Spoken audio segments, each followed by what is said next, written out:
Hi, this is Bill Knapp from SpeakerBillKnapp.com, coming to you from my house in the mountains outside of Lyons, Colorado. Another beautiful day. Last video we talked about New Year's resolutions.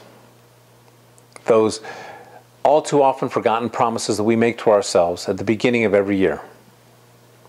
But unfortunately, we didn't get a chance to talk about where they come from. And I think that's just as important, if not more so. You see, our resolutions, just like our thoughts and our ideas, come from our imagination, coupled with our prejudice. Okay, stop shaking your heads. I see it. Let me explain that. Last week, I got to spend some time with my grandson, Gavin. He's 3.5 years old. His imagination is boundless, limitless. He just comes up with these ideas and thinks things up, and it's just fascinating to watch. But as we get older, we allow life's lessons, life's teachings to limit us.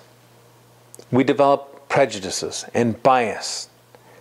We start adopting automatic thinking and preordained thoughts. Basically what we're doing is we're taking a big chain and we're wrapping up into this tiny little ball that wants to get out, our imagination. And I'm saying it's time to let that imagination go and let yourself live the life that you are entitled to, that you deserve, and that you want. We have 3 time periods: past, present, future.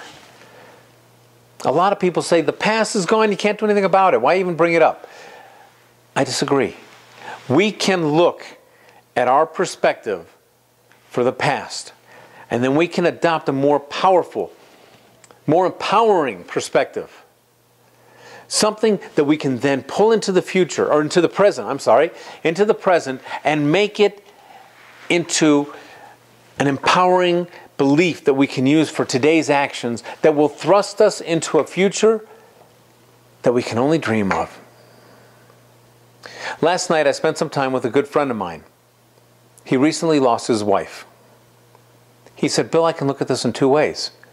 Mourning, grief, and sorrow, total loss. I'd be miserable. Or I can look at it from a perspective of gratitude, thanks, and love. And from that perspective, I can relive those magical moments that I shared with my wife. I can revisit the wonderful memories. I choose this one. And I'm more happy, and I am more at peace, and I'm more able to help other people who are in similar circumstances." I have another friend, present day. He finds himself in some difficult situations. Not horrible, but it's difficult. He's going to have to do some work to dig himself out.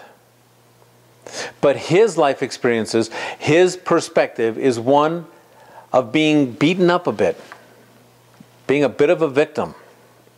And he sees himself in a position that is so untenable that he has no choices. He is stuck. He's no more restrained than if he would be bound in concrete up to the top of his neck. But if he were to step back from that, look at it from a different perspective and see what options he really does have available, he could start to live the future of his dreams. It's our choice. It's all in our imagination. It's all in our perspective. And we can choose our perspective. So let me ask you, and I'll leave you with this thought. You have a choice. You can choose a life of sorrow, misery, restraint, and frustration.